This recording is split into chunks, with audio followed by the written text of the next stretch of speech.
네, 이번 지방선거를 통해 부산의 정치 권력은 다시 보수가 독점하는 구도로 재편됐습니다. 광역단체장과 기초단체장, 광역과 기초의회 할 것 없이 국민의힘 후보들이 대거 당선됐는데요.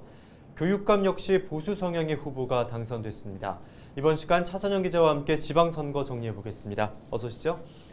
우선 지방선거 결과부터 짚어주실까요? 네, 지도 보면서 설명드리겠습니다. 예. 4년 전 지방선거에선 이 부산 지도에서 보시는 것처럼 지방 권력의 민주당으로 대거 교체가 됐습니다. 16개 구군 중 당시 보수 후보는 2곳, 무소속 후보 1곳을 제외하고 13곳 모두 민주당 후보가 기초단체장으로 당선되는 이변이 벌어졌습니다. 예. 이 보수 텃밭이라 불린 부산에서 진보 시장이 당선이 됐고 광역 기초의회까지 대거 민주당 후보들이 입성을 했습니다. 하지만 이번 지방선거 상황은 완벽하게 역전이 됐습니다. 예. 네, 지도 보시면 격세지감이 느껴질 정도인데 16개 구군 기초단체장 한 곳도 빠짐없이 모두 국민의힘 후보가 당선이 됐습니다. 그렇군요. 이 박형준 부산시장의 득표율 66.36%로 역대 부산시장 중 가장 높았고 금정구, 해운대구, 동구 지역의 경우 국민의힘 당선인의 득표율이 60%를 넘어섰습니다. 금정구 김재윤 당선인 62.03%, 해운대구 김성수 당선인 61.33%, 동구청장 당선인 60.08%를 기록했습니다.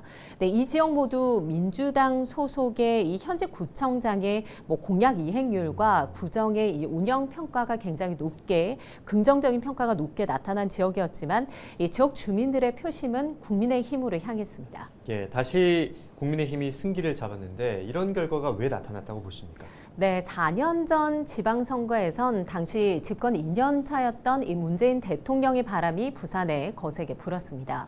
보수 정권이 장악했던 부산의 정권 교체 열망이 대단했습니다. 하지만 부동산 정책 실패 등으로 인한 이 문재인 정권에 대한 심판론, 거기다 민주당에 대한 반감이 커졌고 이러한 과정 속에 부산은 보수 독점 체제로 회귀를 했습니다. 예. 이 정권 교체를 통해 지역의 변화와 혁신을 기대했던 시민들의 실망감이 그만큼 컸다고 볼 수 있습니다. 민주당에 대한 반감은 2020년 4월 오거돈 전 부산시장이 성범죄로 사퇴하면서 정점을 찍었습니다. 부산 시민이 지방선거 부활 이후 23년 만에 기회를 줬는데 그 기회를 걷어찬 셈이죠. 예. 이후 민주당을 향한 부산 민심은 급격하게 악화됐습니다. 네, 이 부분은 지난 보궐선거에서도 확인이 됐습니다. 당시 박형준 부산시장이 김영춘 후보를 더블 스코어 이상으로 따돌리고 당선이 됐습니다. 네, 지난 대선에 이어서 이번 지방선거까지 이러한 분위기는 이어졌는데요. 예. 또 민주당의 이 당 개혁이 제대로 이루어지지 않고 있다는 판단, 또 윤석열 대통령 취임 직후 치러진 이 지방선거라는 점 등이 민주당에게 참패를 안겼다는 분석입니다. 또 낮은 투표율도 한 몫을 한 것으로 보입니다. 4년 전 지방선거 투표율 58.8%였는데 이번에 49.1%로 10%포인트 가까이 낮아졌습니다. 예. 대선 패배 실망감으로 민주당 지지층이 이 지방선거 투표에 적극 나서지 않은 것도 영향을 미친 것으로 분석됐습니다.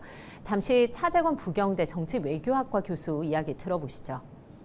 민주당의 어떤 집토끼 결집, 이게 전혀 이루어지지 않은 결과 이렇게 참패로 갔다. 그다음에 부산시장 후보로 내세운 민주당의 후보가 득표력이 생각보다는 되게 미미했다. 뭐 그런 결과들. 그래서 부산시장 선거 자체의 어떤 결과가 너무도 일방적이었기 때문에 네, 함께 인터뷰 보고 오셨는데요.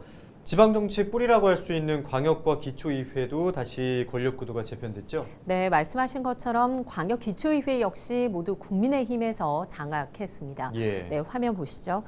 부산시의회 지역구 의석 모두 42개 석인데 국민의힘에서 지역구 42개 석을 모두 가져갔습니다. 비례에서도 3개 석을 확보를 했고 민주당에서는 지역구에서는 한 석도 확보하지 못했습니다. 예. 겨우 비례에서만 2석을 확보한 상황입니다. 이 4년 전 국민의힘이 4석을 확보했는데 상황이 완전히 뒤바뀐 셈입니다. 부산 기초의회 역시 국민의힘과 민주당의 입장이 뒤바뀌었습니다.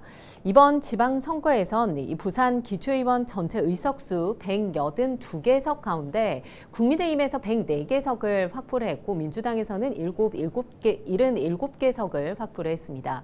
지난 지방선거에서는 민주당이 103개석을 확보했기 때문에 이 역시 상황이 역전이 됐다고 볼 수 있습니다. 예. 네, 기초의회에선 2인 선거구의 경우 국민의힘과 민주당 후보가 나란히 1개석을 차지했지만 3인 선거구에서는 국민의힘이 2석을 차지했고 부산 유일의 4인 선거구인 기장 다선거구에서는 국민의힘 후보가 3개석을 모두 가져갔습니다. 네, 이번 예. 지방선거에서는 부산시장 선거에 이어서 기초단체장, 광역의회, 기초의회로 이어지는 선거까지 국민의힘 후보를 뽑는 줄투표가 이어졌습니다. 하지만 일부 지역에선 국민의힘 후보가 당선이 됐지만 박형준 부산시장 득표율보다는 크게 못 미치는 결과가 나오기도 한 만큼 앞으로 4년간 이 지방정부의 활약에 따라서 4년 후에 이 민심의 향방은 또 다르게 흐를 수도 있다는 분석이 나오고 있습니다. 예, 이번 시간 지방선거 결과에 대해서 차선영 기자와 함께 짚어봤습니다. 감사합니다.